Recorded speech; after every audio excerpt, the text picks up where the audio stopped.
Kevin and Mike are here to give you great news. Nice.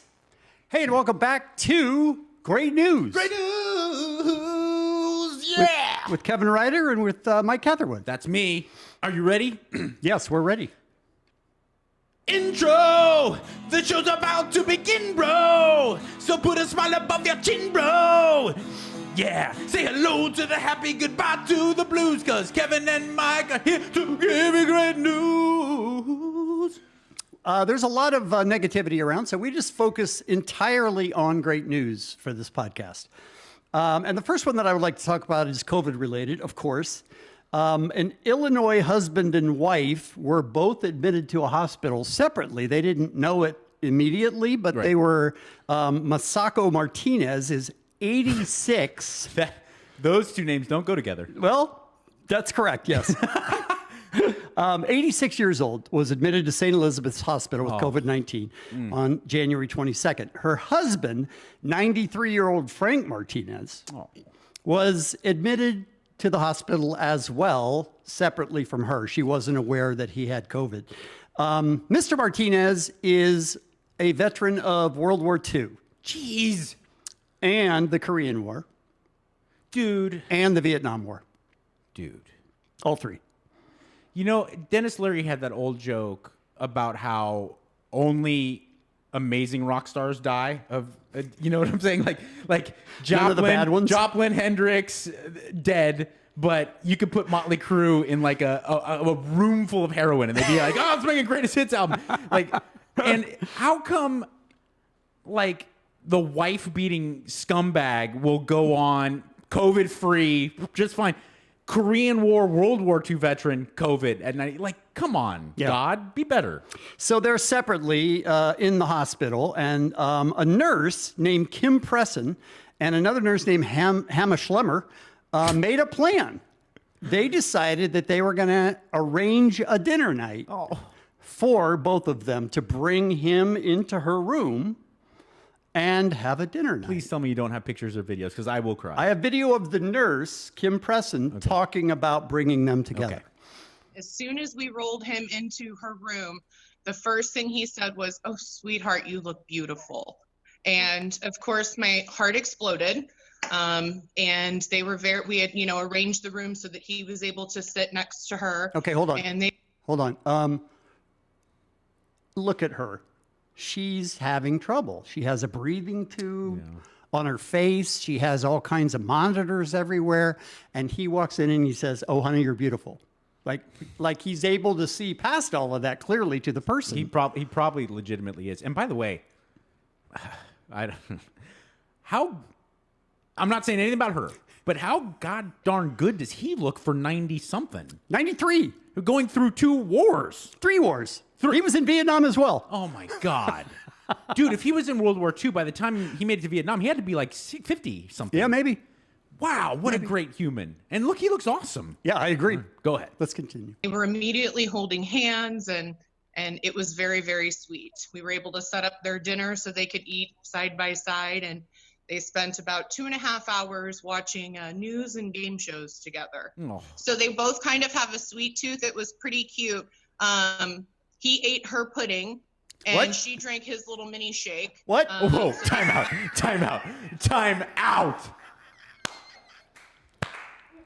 I thought it was just like, okay, that's hysterical when he ate her pudding. No, they but then really- she followed it up with his little mini shit. Yes.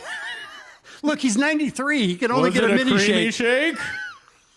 Creamy shake? Was it full of protein? Can you go back to that part, Please, play it again. Like 10 seconds before it all turns into sexual innuendo, which is really odd. Both kind of have a sweet tooth. It was pretty cute. He ate her pudding, and she drank his little mini shake. That is nice. It doesn't say if the nurses gave him some privacy or not, but look. It does. Like, It's a I didn't beautiful think there was story. something that can make this story better, but I'm so, like, this story, everything about it makes me smile. He ate her pudding. Let's continue.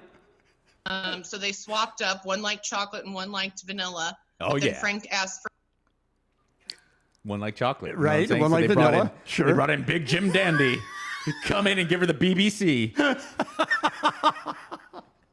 for an extra ice cream cup, which I was What? very happy to oblige with. We very rarely have these opportunities with the COVID pandemic to celebrate or feel joy or have these happy moments. So being able to do this for this couple was equally as therapeutic for us as it was for them. Again, nurses. Yeah. Unbelievable that they recognize this couple had been together 63 years. You would think they would both say, you know what? Let me have some peace here just for a second. I'm yeah. Crazy, right? This is a beautiful story. It chokes me up in all the right ways. And again, And all the wrong ways as well in one report. I also got a little bit of a boner poking through my denim. These two people, that type of love makes you feel so good. Also take into consideration how willing these nurses were to just go above and beyond to make someone else's day. It's like, really, people, there's a reason why this show, I think, is important. And I'm not saying that to pat ourselves on the back, but this is the world. This stuff, okay? I agree. And they cherry pick all And the this horror stuff is going on every day all over the United States. And the mainstream media kind of, and I'm not that guy, I'm not shitting on the mainstream media. They have an obligation to get ratings, to pay for advertisers and all that. I get it. It's a job. It's a business. But because of that, they cherry pick all these horrible little bits of divisiveness and anger, and they just vomit it on us. This is reality. Yeah. So that's a beautiful story, man. Another beautiful story.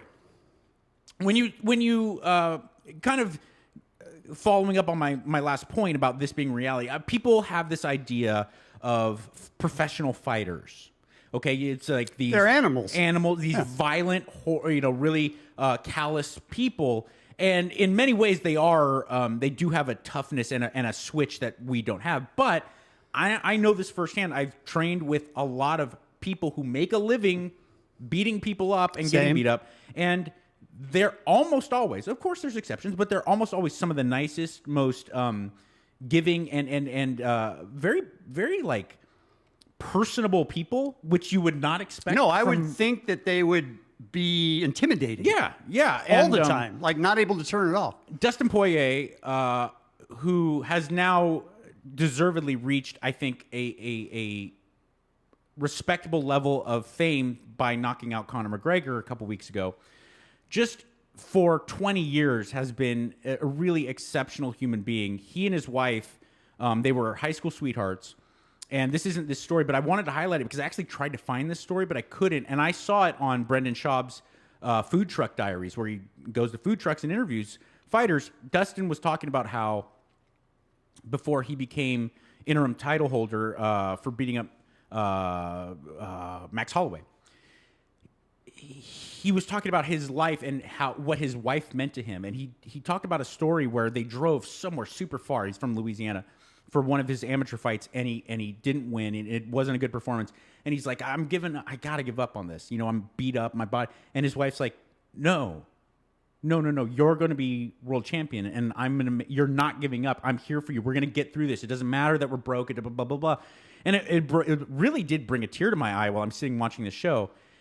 And so then I do this investigation into Dustin, and you realize like he is this guy from a really tough place in Louisiana, and he has a charity that has been giving tremendous amounts of money and time and effort back to his community that he came from.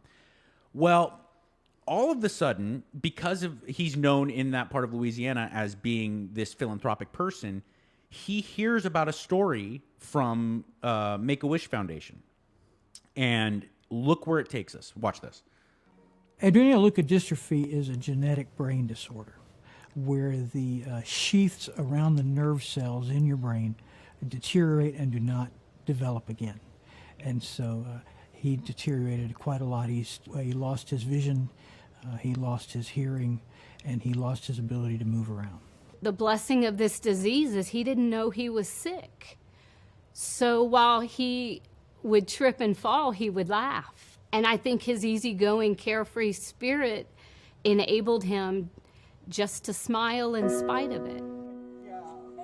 The disease was swift and unrelenting. Within 6 months of his diagnosis, Aaron would be confined to a wheelchair. 6 years old. In November of 2016, the Make-A-Wish Foundation contacted the Hill family in the hopes of granting Aaron an unforgettable wish. Aaron wished to have a playground, a special needs playground built for the other children, especially the children in his class. It just reminded us again that he cares about other people a lot more than he cared about himself. 11 months later, Aaron Hill died without ever seeing his wish fulfilled. That dream lay dormant until this past spring, when Dustin and Jolie heard Aaron's story.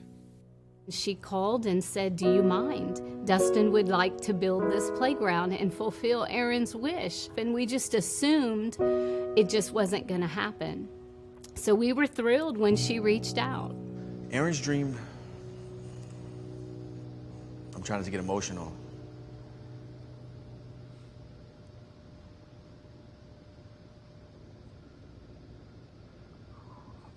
It's just selfless, you know?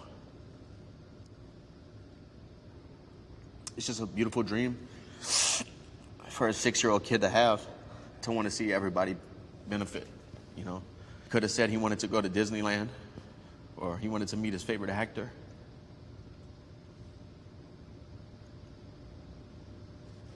That's it, man.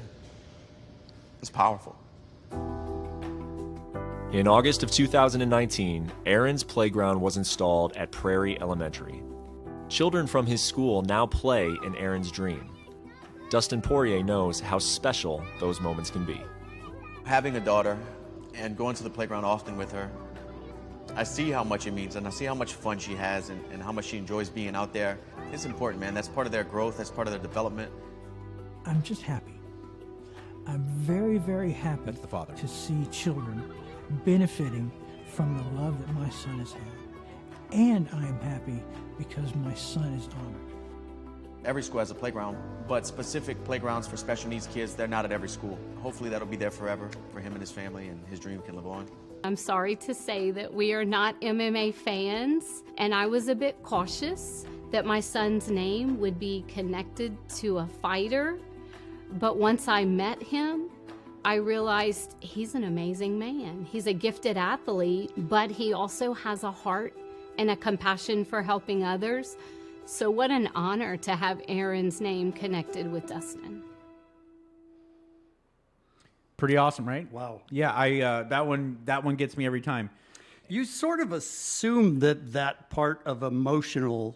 emotional part of a fighter's heart is beaten to the back. Like Yeah. it's not there anymore. It can't be, because he has to go in and fight. I think that that's a reasonable thing to assume, but I also think like a lot of them, like Dustin and his wife, have children of their own. Yeah. And that changes everything. Because for me, my daughter's 6, just like that young boy. And that was what it just destroyed me when you hear, the Make-A-Wish Foundation's unbelievable. Yeah, agreed. But normally and justifiably, when they come to a young kid and they say, "Hey, we know the end is near. We want to do whatever you can." The kid goes, "I want to meet The Rock. Yes. I would love to go to Yes. Disney World."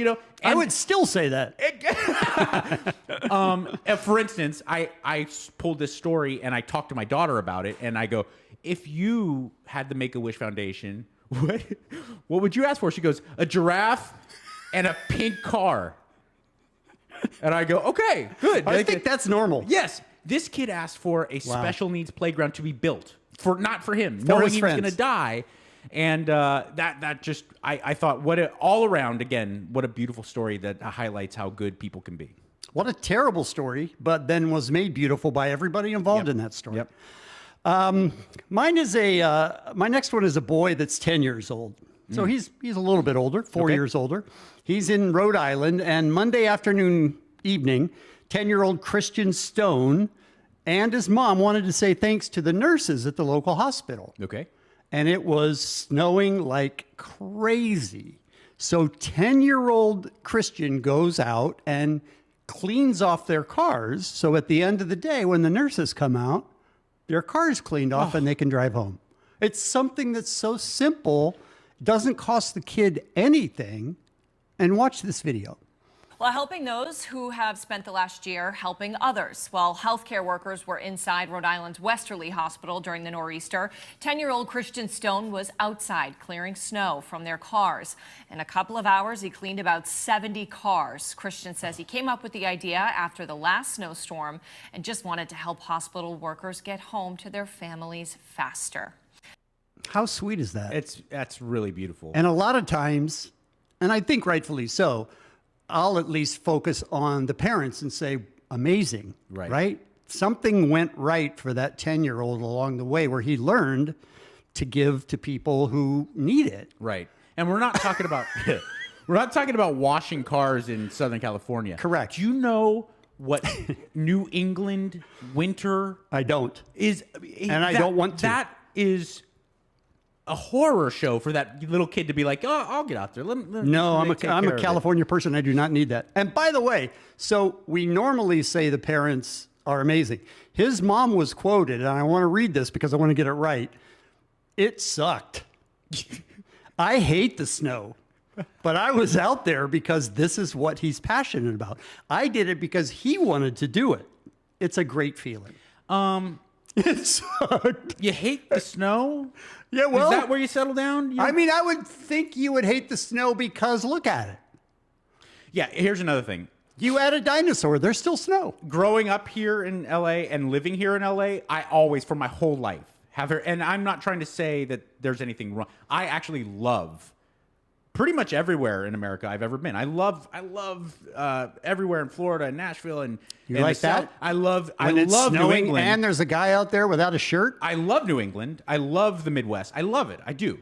But fuck you, because everyone who's from Boston or Wisconsin or Minnesota, they always do the, yeah, you got great weather out there, but you miss out on the seasons. Yeah. Okay, here's my thing.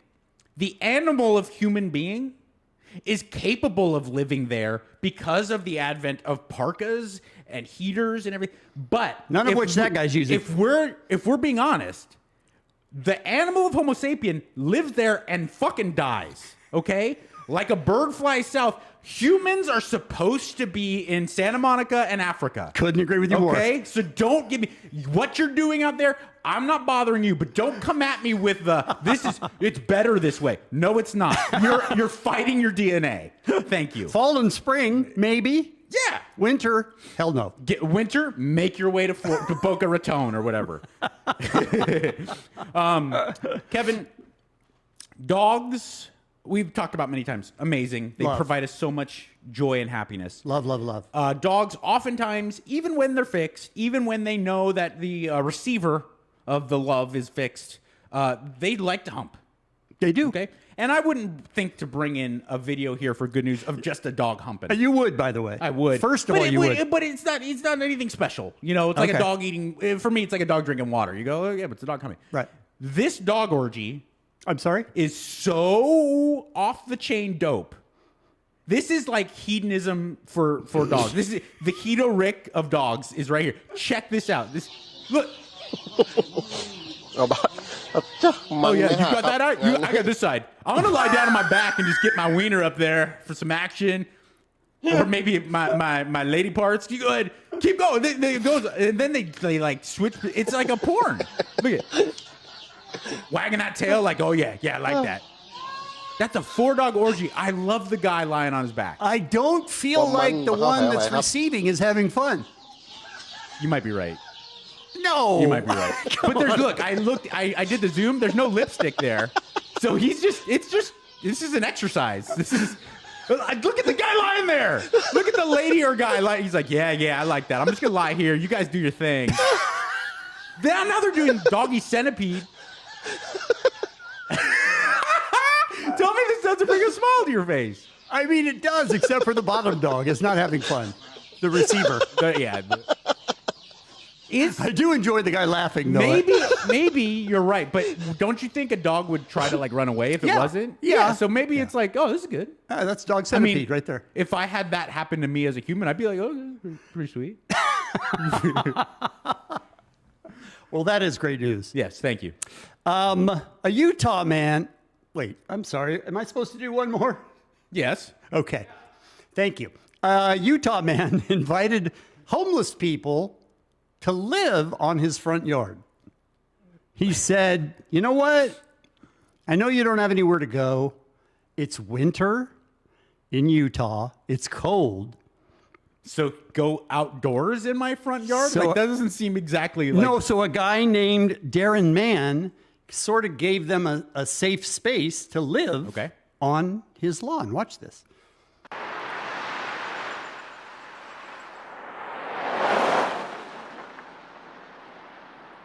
There's a lot of downtime. Damn, man. Tents in a front yard is what we're looking at. That's rough. Oh, my gosh. They're like 10 or 12. It's the owner of the home. Oh, my gosh. I think he's talking. I think we're missing out on audio. I do. You don't really need it. Honestly, you get to see... He's saying they need some place to go. And if the state isn't, this is exactly what he's saying. If the state isn't going to take care of them, we can. That's what he's saying. Dude, I am so moved by this because I live amidst just a heartbreaking homeless situation in Venice, California, and a part of me wants to do something like this, but it's so dangerous, and you don't know who you're. I mean, and think so so for them too. to take that kind of risk is just such a giving, We've been and doing pretty good here. We actually quit our addictions here. Right. Yeah. So Hold it's up. been a blessing. I don't know if you heard that. We actually quit our addictions here, is what she said. dude, Both of them were able to quit their addictions once we got the audio fixed. well, that also goes to show you, like, aside from just what they're doing for the homeless, letting people know, by and large, people who have never had someone show that they care, Yeah. showing that you care for someone can completely create be the impetus for a metamorphosis in Yeah. their life. It really is. That's a beautiful story, man. Thank you for bringing that in. You know what else is beautiful? Mr. Rogers. Okay. All I the mean, not anymore, but yeah. No, he's in heaven. But Mr. Rogers was more than just that kind of dorky guy who wore cardigans and sang songs to little kids. He was a man who really made it his life's purpose to help people. This is a guy who's sleeved and was a sniper He is an in the assassin. military. But it really wasn't a facade. Ever since he's passed away, more and more info comes out about him, and it just everything that comes out, you realize like this was a truly special human being. And do you remember the police officer character on Mr. Rogers? Yes. I'll get it. That was a gunshot right on cue. He was a African American fella and a gay man, and for the first 3 or 4 decades of Mr. Rogers, neither of those a picnic here in this country. Yeah. Still, in many ways, not a picnic, but back then, super not a picnic. And Mr. Rogers. So you're saying it was super not a picnic? Yes. It was, you're talking about two cultures Yeah. that have had a really, really torturous history here in this country, and two cultures that continue to struggle. And Mr. Rogers, without making a point of it, without any agenda, always made it his job to make sure that this gentleman felt comfortable. And here is that guy, the guy who played the police officer, talking about what Mr. Rogers did. Enter Francois Clemens. Francois Scarborough Clemens. Hell yeah. And his role as Officer Clemens made him one of the first recurring black characters on a children's TV show.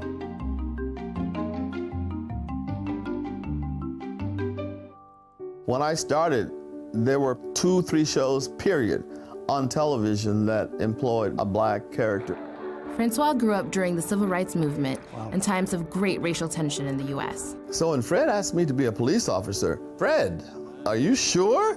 Do you know what policemen represent in the community where I was raised? And then he started talking about children needing helpers and the positive influence that I could have for young children.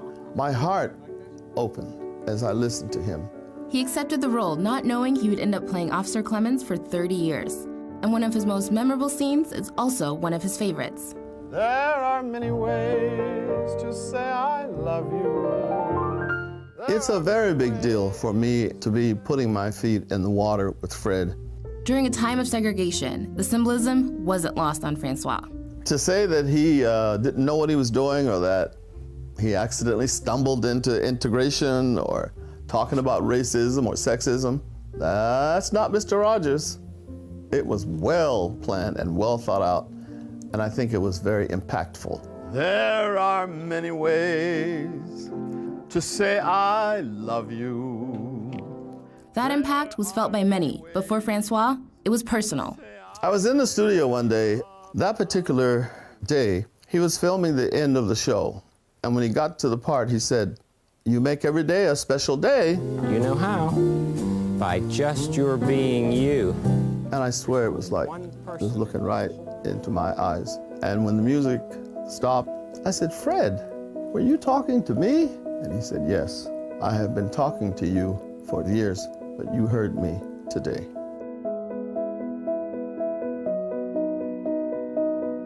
Come on. Wow. Mr. Rogers. That's what I'm talking about. You made me cry, Mr. Rogers. It was funny when I pulled that video. I was looking at the comments, and this guy says, "I'm an atheist, a serious atheist, and even I know Mr. Rogers came from heaven." That's an amazing story. Yeah, I did not realize that he was so on the forefront of that. And he was, and for gay rights, for black rights, for women's rights. And the beautiful thing, in my opinion, about it is that he didn't go at the end of every episode and he's like, "And that's why it's important to care for black people." It was just, it just existed, and he let you soak that in to interpret it. And I thought that was what made it so beautiful. That, Kevin, is great news. Is it time for an outro? Yes, it is. It's an outro. You know what I'm talking about, bro. Yeah. So say hello to the happy, goodbye to the blues, because Kevin and Mike just gave you all the great news. Check it out now. Kevin and Mike are here to give you great news. Nice.